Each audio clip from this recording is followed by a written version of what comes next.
Radhe Radhe everyone. आज की video में हम जानेंगे कि आंवला दीपदान कब किए जाते हैं, कहाँ ये दीपदान किए जाते हैं, कैसे दीपक बनाने हैं और बाद में इन आंवलों का हमें क्या करना है। यानी कि आंवला दीपदान के विषय में संपूर्ण जानकारी आपको आज इस वीडियो में मिलेगी, तो वीडियो आप अंत तक जरूर देखिएगा। फ्रेंड्स, आंवला दीपदान करने से सोने के दान जितना हमें फल प्राप्त होता है, तो आप कार्तिक मास में आंवला दीपदान जरूर करें। वैसे तो पूरा कार्तिक के महीने में दीपदान करने का विशेष महत्व होता है, उसमें भी अगर आप आंवला दीपदान करते हैं तो उसका अत्यधिक फल हमें प्राप्त होता है। कार्तिक महीने के आंवला नवमी के दिन आप आंवला दीपदान करते हैं तो उसका विशेष महत्व होता है। इसके अलावा देव उठनी एकादशी के दिन भी आप आंवला दीपदान कर सकते हैं। इसके अलावा जब पूर्णिमा को जब गंगा जी का नहान होगा, उस दिन भी आंवला दीपदान का विशेष महत्व होता है। अब बारी आती है आंवला दीपदान कहाँ कहाँ किया जाता है। आप भगवान विष्णु के सामने आंवला दीपदान कर सकते हैं, आप तुलसी जी के सामने आंवला दीपदान कर सकते हैं, गंगा जी में आंवला दीपदान कर सकते हैं, आकाश आंवला दीपदान कर सकते हैं, यानी कि खुले आकाश के नीचे आप आंवला दीपदान कर सकते हैं, अपनी पटवारी में आंवला दीपदान कर सकते हैं। इस तरह आप कार्तिक महीने में आंवला दीपदान कर सकते हैं। इसके बाद यहाँ मैं आपको आंवला के दीपक बनाकर दिखाऊंगी। देखिए, आंवले के दीपक बनाना इतना मुश्किल नहीं है। आप जितने भी दीपदान करना चाहते हैं, आपको जितने भी दीपक जलाने हैं, उतने आप आंवला ले लीजिए। आप 5, 7, 11, 21, 51, 101 आप जितने चाहें उतने आंवला दीपदान कर सकते हैं। इस तरह के हरे आंवले हम ले लेंगे। उसके साथ ही हमें बाती लेनी है।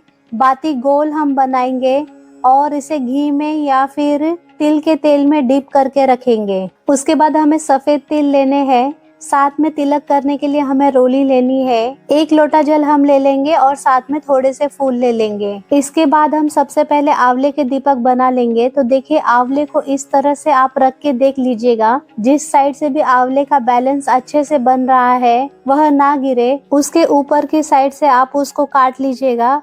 तो गोलाई में काटते हुए हमें इस दीपक को बना लेना है। इतना हमें इसको काट लेना है कि बाती इसमें अच्छे से रखी जाए। जितने भी आपको दीपक चाहिए उतने आंवले आप ऊपर से इस तरह से काट लीजिएगा। तो देखिए, हमने यहाँ पर 5 आंवले के दीपक बना लिए हैं। आपको जितने भी दीपक जलाने हैं उतने दीपक आप बना सकते हैं। उसके बाद हमें गोल बातियां लेनी है। कुछ बातियां मैंने घी में डुबा कर रखी थी। गोल बाती लेनी है ताकि वह दिए में अच्छे से सेट हो जाए। इन बातियों को हम दीपक में अच्छे से सेट कर लेंगे। आपको तो पता ही होगा कि दीपदान हमेशा अंधेरे में किया जाता है, यानी कि आप शाम को सूर्यास्त होने के बाद दीपदान करें, या फिर आप सुबह में दीपदान करना चाहते हैं तो सूर्योदय होने से पहले पहले आप दीपदान कर लें। अंधेरे में ही दीपदान का महत्व होता है। तो देखिए, हमने आंवले के दीपक बना लिए हैं। अब हम इनको तिलक कर लेंगे। आप चाहे तो जलाने के बाद भी तिलक कर सकते हैं, लेकिन जलाने के बाद तिलक करना थोड़ा मुश्किल हो जाता है। सारे दिए एक साथ जलाएंगे। तो मैंने यहाँ पर तिलक कर दिया है। उसके बाद हम तिल समर्पित करेंगे और फिर हम सारे दिए जला लेंगे। आप देखिए, चाहे तो घर से सारे दीपक जला के ले जा सकते हैं। जहाँ पर भी आपको दीपदान करना है वहाँ पर दीपदान कर सकते हैं, या फिर आप चाहें तो घर से दिए बना लीजिए और जहाँ भी आप जाकर दीपदान करेंगे वहाँ पर दिए जला लीजिए। तो इस तरह से आप कर सकते हैं।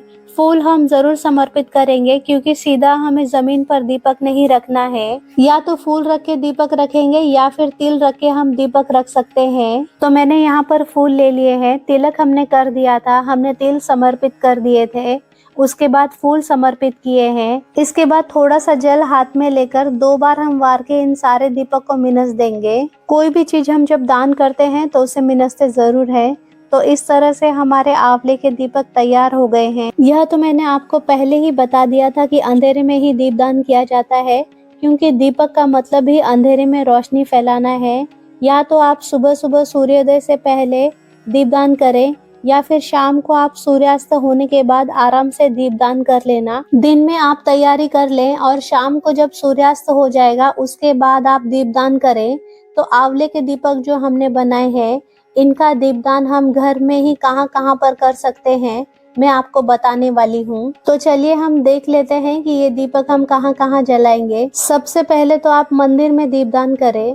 आपके घर के आसपास कोई भी भगवान विष्णु का मंदिर है, वहाँ पर आप दीपदान करके आ सकते हैं। या फिर आपके घर के पास कोई मंदिर नहीं है तो आप घर में ही जो भी आपका पूजा घर है, जहाँ पर आप डेली पूजा करते हैं, वहाँ पर भगवान विष्णु या फिर लड्डू गोपाल जी या राम भगवान के सामने, जो कि विष्णु के ही स्वरूप माने जाते हैं, उनके सामने आप दीपदान करें। पहले थोड़े से फूल रख देंगे, उसके बाद हमें दीपक रखना है, या तो आप तिल रखकर भी दीपक रख सकते हैं। इसके बाद हो सके तो गौशाला में आप दीपदान करके आए। लेकिन अगर गौशाला आपके घर के पास नहीं है तो आप घर में गौ माता की फोटो या मूर्ति, जो भी स्वरूप गौ माता के आपके पास है, उसके सामने आप दीपदान करें। दूसरा दीपदान गौ माता के सामने करना है। तीसरा दीपदान हम तुलसी माता के पास करेंगे। जमीन पर थोड़े से फूल मैंने रख दिए हैं और उसके ऊपर हम दीपक रखेंगे, दीपक जलाएंगे और फिर हम तुलसी माता को नमस्कार करेंगे। इसके बाद हमें आंवले के वृक्ष में दीपदान करना है। तो घर पर आंवले का वृक्ष है तो आप आंवले के वृक्ष में जरूर दीपदान करें। अगर आपके पास आंवले का वृक्ष नहीं है तो आप पीपल के पेड़ में भी यह दीपदान कर सकते हैं। इसके अलावा अगर आपने पटवारी बनाई है तो पटवारी में भी आप दीपदान कर सकते हैं। अगर आपने पटवारी नहीं बनाई है तो आप अपनी रसोई में माँ अन्नपूर्णा के सामने दीपदान कर सकते हैं। तो इस तरह से ये 5 दीपदान हमें करने हैं। ये 5 दीपदान आप जरूर करें क्योंकि ये घर पर ही हो जाते हैं। लेकिन इसके अलावा आप चाहें तो शिवालय में जाकर दीपदान करके आ सकते हैं। शमी के पेड़ के नीचे दीपदान कर सकते हैं। केले के पेड़ के नीचे आप दीपदान कर सकते हैं। इस तरह से आप जितने चाहें उतने दीपदान कर सकते हैं। आप चाहें तो 2-2 दीपदान एक जगह पर कर सकते हैं। जैसे आप तुलसी जी के सामने 2-2 दीपक जला दीजिए, घर के मंदिर में 2 दीपक जला दीजिए। तो जितनी आपकी इच्छा हो उतने दीपदान आप कर सकते हैं। आंवला दीपदान आप कार्तिक महीने में जरूर करना। हो सके तो आंवला नवमी के दिन करें। लेकिन जैसे कि मैंने आपको बताया कि अगर आंवला नवमी के दिन आप यह दीपदान नहीं कर पाए तो कोई बात नहीं, आप देव उठनी एकादशी या फिर कार्तिक पूर्णिमा के दिन भी ये दीपदान कर सकते हैं। और अगले दिन जब दिया शांत हो जाए तो हमें इन आंवलों का क्या करना है ये हम देख लेते हैं। तो देखिए, ये जो आंवले हैं ये अग्नि में पक चुके हैं। आप चाहें तो ये आंवले गाय को खिला सकते हैं या आप चाहें तो इनका प्रसाद बनाकर बांट सकते हैं। आप इन आंवलों को गौशाला में देकर आ सकते हैं या फिर आपको गौ माता मिल जाए तो उसे ये आंवले खिला सकते हैं। तो आंवला दीपदान करने की सरल विधि आपको कैसी लगी कमेंट करके जरूर बताना। और हो सके तो आप आंवला दीपदान जरूर करना। ज्यादा ना हो सके तो 2 आंवलों का दीपदान अवश्य करें। यह वीडियो अगर आपको पसंद आया हो तो प्लीज लाइक एंड शेयर करिए और मेरे चैनल को सब्सक्राइब करिए। Thank you.